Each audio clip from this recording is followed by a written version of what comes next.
ধন্যবাদ। আরেকটি ভিডিওতে আজকে কথা বলবো ডিসোসিয়েটিভ ডিসঅর্ডার থেকে মুক্তির 3টি সহজ উপায়। প্রথম থেকে শেষ পর্যন্ত দেখবেন। কারো কোনো প্রশ্ন থাকলে অবশ্যই কমেন্টে জানাবেন। আমি আছি কাউন্সিলিং সাইকোলজিস্ট আশিজুর রাজু। অনেকের ভিতরে এই যে ডিসোসিয়েটিভ ডিসঅর্ডারটি হয়, যখন হয় তখন কিন্তু তার ভিতরে অনেক সময় হতাশা বোধ হয়।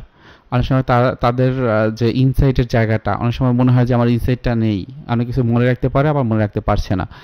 এবং এই ক্ষেত্রে যে চিকিৎসার পদ্ধতিটা, সেটা আপনার সাইকিয়াট্রিস্টের কাছে নিলেও আপনাকে কোনো কাউন্সিলিং সাইকোলজিস্টের কাছ থেকে কাউন্সিলিং নেওয়া দরকার হবে, এটা মনে রাখবেন।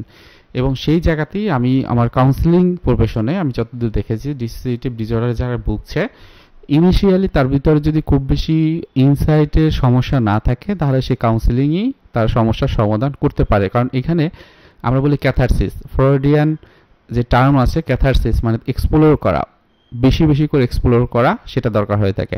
প্রফেশনাল কোনো কাউন্সিলিং সাইকোলজিস্টের কাছে যেতে হয়। তাহলে আপনি চিকিৎসার ক্ষেত্রে কি করবেন? কিছু কিছু প্র্যাকটিস আপনি নিজে নিজে করতে পারেন। এক নম্বরে যেটাকে আমরা বলি মাইন্ড বডি রিলেশনশিপ, অর্থাৎ মানসিক চাপ কমানোর জন্য আপনি ধ্যান এবং শ্বাস প্রশ্বাসের ব্যায়াম করতে পারেন।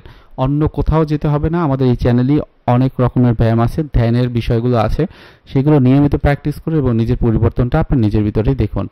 2 নম্বরে যেটি আমি প্রথমে শুরু করেছি, ডিসোসিয়েটিভ ডিসঅর্ডারের ক্ষেত্রে অনেক সময় ব্যক্তির পার্সোনালিটি ইস্যু কিন্তু চলে আসে। সেক্ষেত্রে অবশ্যই পেশাদার যে থেরাপিস্ট রয়েছে বা সাইকিয়াট্রিস্ট রয়েছে, তাদের কাছে যাওয়া খুবই গুরুত্বপূর্ণ।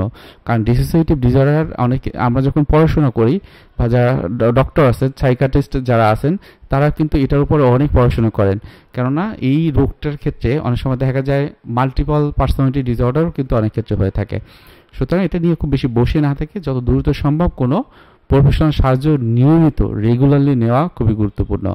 3 নম্বরে অনেক সময় দেখা যায় তার ভিতরে একটা অনিরাপদ কাজ করে, তার নিজের সম্পর্কে বিভিন্ন রকমের নেতিবাচক কথা বলে।